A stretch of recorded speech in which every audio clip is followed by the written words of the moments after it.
Hi, Black, Brown, and HBCU bound family. This is Yvonne Daniels again for another episode 13, actually, of the Black, Brown, and HBCU bound podcast. Today, we are going to talk about prom season. We're in the thick of prom season right now, and the point we want to get across today and the message we have is don't go broke trying to celebrate the prom. Right?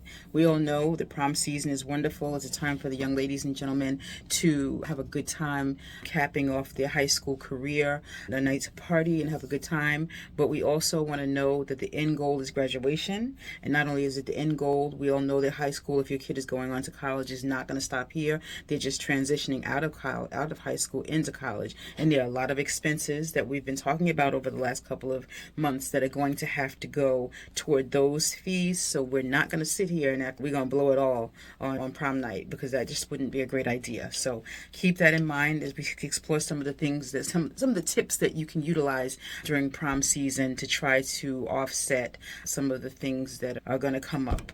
First, whether you're a parent trying to set healthy financial boundaries for your student who wants to be, of course, glamorous. Ladies want to be glamorous and the guys want to look just as great. Talk about a budget. Set a budget before you go shopping, before prom season even comes. I know we're already in the thick of prom season, but discuss a budget with your student and try very hard to be realistic in sticking to that budget, because you don't want to just overspend and then leave yourself falling short where you still have to pay loads of fees that I'm sure you're becoming aware of. If you're a first-time parent, you're becoming aware of that are going to need to be put towards looking toward the next institution that you'll be going to. So some of the things, again, you might want to consider are renting opposed to buying formal wear. These kids will be outgrowing these things in no time. As if you have the option to rent, why wouldn't you exercise that option? That's a great cost-saving tip that I can offer.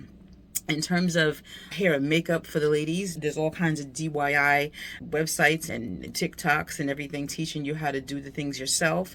Instead of having, I know the goal, I don't know if they're still saying that, is to have your face beat by a professional makeup artist. A lot of times those are very costly activities, and they do fabulous jobs. But YouTube University has learning tips for everything, and I'm sure you guys could get by if you try to at least do it yourself before just going straight to a makeup artist who can charge hundreds of dollars. So that might be a cost-saving opportunity right there.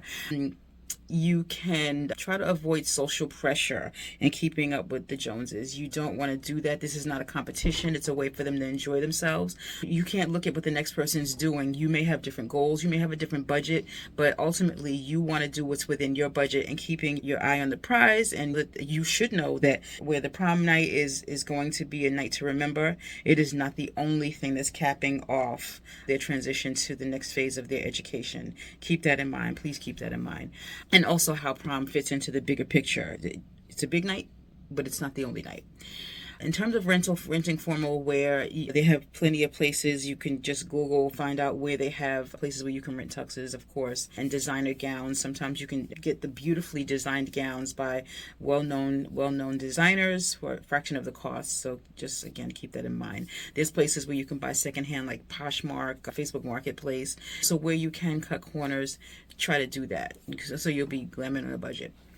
Hair and makeup we talked about. Let's see, I try to take some notes. I didn't want to forget anything. Social media is also a great place where some people who have had proms before where you are, you can get some great tips there, because not everyone is going to be outspending the next person. A lot of people, a lot of times, they can flex on a budget. I'm sure you guys are seeing in current events where the designers that you think the people are carrying are not always what they seem to be. And quite honestly, I'm not a big bag person. I do have a few pieces. I don't know why. Maybe my kids bought them or my husband bought them. But I'm not big on bags. But as you see, people have been being duped for quite a while, if what they're saying is true, where you have all these designer bags costing thousands and thousands of dollars being made right in the same factory where they're making the ones that you can find in your local, I guess they're counterfeit, I'm not sure, but allegedly counterfeit places. Here where I live, they have Canal Street. Or if you have a broker or a dealer, you can get some great fakes, so they tell me. But people are balling on a budget. Don't go out there buying these red bottoms if you don't have to. These shoes go out of style from season to season. These are cost-saving tips. Encourage your senior to be practical and let them understand that you might be working with a budget that they're going to have to stick to. It's a beautiful milestone, but you have them keep their eye on the prize. Don't be foolish in terms of overspending, and understand what the celebration is. So I'm going to end there. I just want you to think practically when you are getting ready for this night. I want them to have fun and look gorgeous and take great pictures. Again, maybe not the photographers. You don't want to do that. Get yourself some Polaroids, share limos. I know that's what people used to do when I was younger. Or better yet, people have some really nice cars out there. Show for your student, and their date to the prom, pick them up and have a fancy Uber or something like that. But there's so many cost-saving tips that are out there, and I encourage you guys to try to explore them and keep your eye on the prize. So I am going to end this episode here, but look forward to some upcoming content. I know I've been away for a while, just trying to get some content for you guys. I did graduate. I mentioned before I graduated, I traveled down to some colleges in Atlanta, so I want to bring those interviews to you and get some of that information. And I plan to make some other visits to other colleges so that the upcoming crop of students who will be applying in the fall, maybe we'll have some information and some material for them. For those of you who are not able to get out to your dream college for a visit, maybe we can help bring the colleges to you. So again, here we are at the end of another episode. If you like the vibe, subscribe. You are always looking for new subscribers.